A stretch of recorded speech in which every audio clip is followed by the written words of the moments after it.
Picture this, student orientation and icebreaker introductions. First I met Pankaj. He had a master's degree and spoke 4 languages. Then there was Jackie, a former Broadway singer and professional dancer.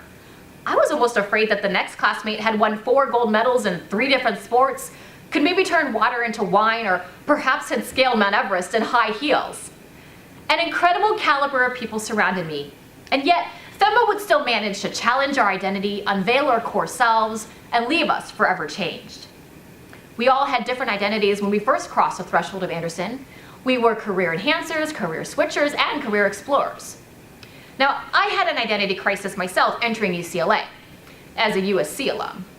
I almost expected alarms to go off when I walked through the door, but not only did that not happen, I soon came to find out that stepping into the identity of Anderson student was way more than just doing the 8 clap.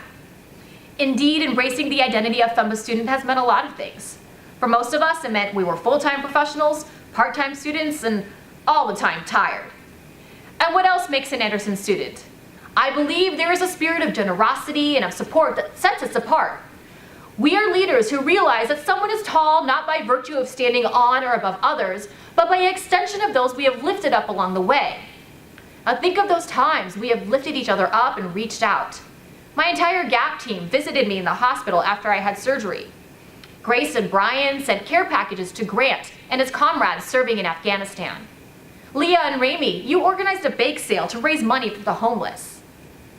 In addition to these salient moments of giving, as a class, we bonded over the trials of GAP, conversations about the meaning of life in Parking Lot 4, and of course, Anderson's own version of Sudoku, that is the ever-changing code to the FEMBA Lounge.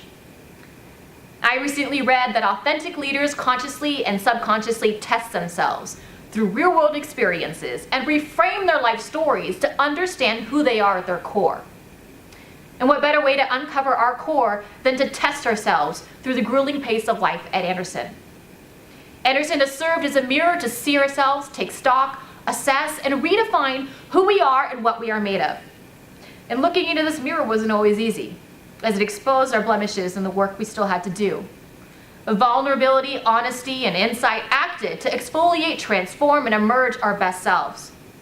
Character building isn't something that happens all at once, but is assembled piece by piece. Who can forget those times where we were juggling work projects alongside finals while battling the swine flu? Or the time we missed out on Goodnight Moon with the kids because conference call times knew no bounds. It was in those moments that our perseverance was tested and our strength was built. And it was through exposure to some of the most competitive, brightest people we know that we pushed and we encouraged each other to excel, unveiling who we are at the core. And the reframing of our life stories soon followed. For Pete, it was a fulfillment of an entrepreneurial passion. For Dan, it was leaving behind a steady paycheck to carve a life-breathing adventure in the world of startups. For me, I found a new home and purpose in the field of healthcare.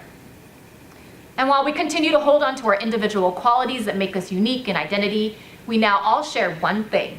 We are Anderson graduates. My fellow classmates, faculty, family, and friends, I can say with the utmost confidence that this is an identity we are ready to wear. While it may look different on everyone, colored by the passions and the talents we bring to bear, it will nevertheless reflect the pursuit of potential, or, as John Wooden put it, the best of what we are capable of becoming. Today, we can cast off our identity crisis and know who we are as Anderson graduates.